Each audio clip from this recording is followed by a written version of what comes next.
দেখুন, পরিবর্তন হলে কিছু তো নড়াচড়া শব্দ টব্দ হয়। আমার মনে হয় আস্তে আস্তে সব ঠিক হয়ে যাবে।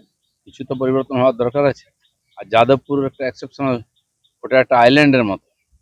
ওখানকার যারা আন্দোলন করে, রাজনীতি করে, তারা ভাবে এটা ভারতবর্ষের বাইরে একটা কোনো জায়গা। ভারতবর্ষের সংবিধান চলবে না, ভারতবর্ষের রীতিনীতি চলবে না, কথাবার্তা স্লোগান চলবে না, বিদেশি স্লোগান চলবে। এটা তো বেশি দিন চলতে পারে না। তো কিছু তো পরিবর্তন হবেই, শুরু হয়েছে, দেখা যাক। অধ্যাপক, ভাইস চ্যান্সেলর তাদেরকে ঘেরাও করে রাখা, শিক্ষাক্ষেত্রে পড়ুয়ারা শিক্ষাক্ষেত্রে এই নজির থেকে বেরিয়ে আসবে কবে? এই কালচার তো রক্তের মধ্যে চলে গেছে, আর যারা এটা অপারেট করে তারা ভাবছে এরকমই চলবে।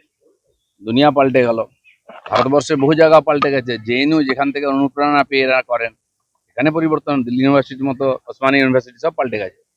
এখানে শেষ লড়াইটা চলছে, দেশ বিরোধী গতিবিধির চূড়ান্ত পর্যায়ে পৌঁছেছে এখানে, আর পরিবর্তন চাই। অমিত শাহ মুখ্যমন্ত্রী শুভেন্দু অধিকারীকে পাশে বসিয়ে এর আগেও নানান অভ্যাস করেছেন, সুখ্যাতি করেছেন, কিন্তু গতকাল যেটা করলেন একেবারে নজিরবিহীন, বন্ধু বলে সম্বোধন। ব্যক্তিগত স্তরে তার তো আগেও সম্পর্ক। বলেছেন মেরে মিত্র, এ তো রাজনীতিতে প্রচলিত কথা, সবাইকেই বলে। তো বন্ধু একসঙ্গে কাজ করলে এত বছর বন্ধুত্ব হয়েই যায়। এটা টিএমসি নয়, কর্মচারী আর মালিক সম্পর্ক। পার্টিতে আমরা সবাই বন্ধু, সম সহকর্মী।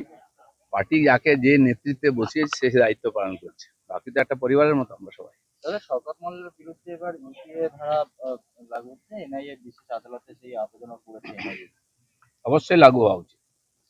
যেভাবে তার নেতৃত্বে মাননীয় নাড্ডাজির উপর অ্যাটাক হয়েছিল গুয়াহাটিতে, সেই ইতিহাস, সে ভিডিও আপনাদের কাছে আছে। পরিকল্পিতভাবে হাজার লোক নিয়ে ঘিরে একজন এমপি, যিনি একটা বিশ্বের সবচেয়ে বড় রাজনৈতিক পার্টির যে প্রধান, তার উপরে জীবনঘাতী আক্রমণ করছে।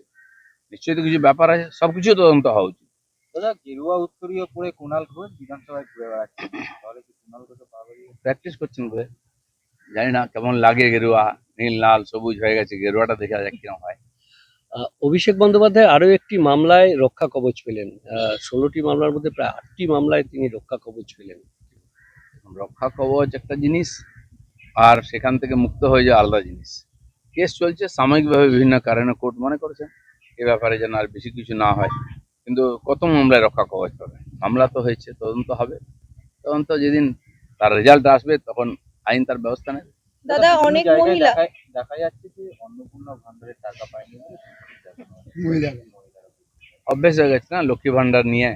কিন্তু এটাও পরিষ্কার জানা উচিত, সব সুবিধা সবার জন্য নয়। কেন্দ্র সরকার অনেক প্রকল্প করেছে, রাজ্য সরকার করেছে, তার একটা সীমা আছে। তার জন্য ক্রাইটেরিয়া ঠিক করা হয়েছে, তার মধ্যে যারা আসবেন তারা পাবেন। সবাই এই দান ধ্যানে সবাইকে দেওয়া হবে, এই অভ্যাস খারাপ করে দিচ্ছে টিএমসি। এটা সবাইকে বুঝতে হবে, এটা চলতে পারে না।